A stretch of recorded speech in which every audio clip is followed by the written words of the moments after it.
Hi friends, இன்னைக்கு பார்க்க போற ஒரு சின்ன கதை, ஒரு நிமிஷ அலட்சியம். ஒரு சிறிய நகரத்தில் அருண் மற்றும் மீனா என்ற தம்பதியர் வாழ்ந்து வந்தார்கள். அவர்களுக்கு 3 வயது சிறுவன். பெயர் கவின். கவின் மிகவும் சுறுசுறுப்பான குழந்தை. வீட்டில் கிடைத்த எந்த பொருளையும் எடுத்து பார்த்து சில சமயம் வாயில் போட்டு பார்க்கும் பழக்கமும் அவனுக்கு இருந்தது. அருணும் மீனாவும் அவனை கவனமாக பார்த்தாலும் சில நேரங்களில் அலட்சியம் நடந்துவிடும். ஒரு நாள் காலை மீனா வீட்டை சுத்தம் செய்து கொண்டிருந்தாள். அவள் ஒரு சுத்தம் செய்யும் லிக்யூடை கீழே வைத்துவிட்டு ஒரு நிமிடம் கிச்சனுக்கு சென்றாள். அந்த நேரத்தில் கவின் அங்கே வந்து அந்த பாட்டிலை எடுத்தான். அது என்ன என்று தெரியாமல் அவன் அதை திறந்து குடிக்கவும் முயன்றான். சில நொடிகளில் கவின் அழ ஆரம்பித்தான். அவன் வாயில் எரிச்சல் ஏற்பட்டது.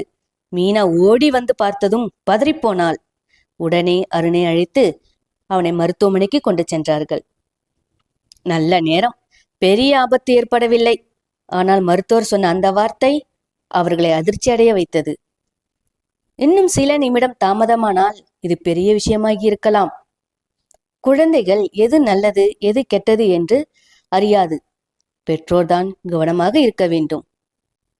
அந்த நாளுக்கு பிறகு அருணும் மீனாவும் வீட்டில் ஒரு மாற்றம் செய்தார்கள். எல்லா கெமிக்கலையும் உயரமான இடத்தில் வைத்தார்கள். தரையில் எதையும் சிதறவிடாமல் பார்த்து கொண்டார்கள். கவினை எப்போதும் கண்காணித்தார்கள். மீனா ஒரு நாள் அருணிடம் சொன்னாள், ஒரு நிமிஷ அலட்சியம் வாழ்க்கையே மாற்றிவிடும். அருண் அமைதியாக தலையசைத்தான்.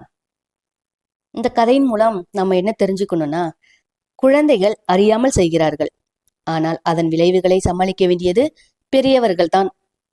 கவனம்தான் மிகவும் பாதுகாப்பானது.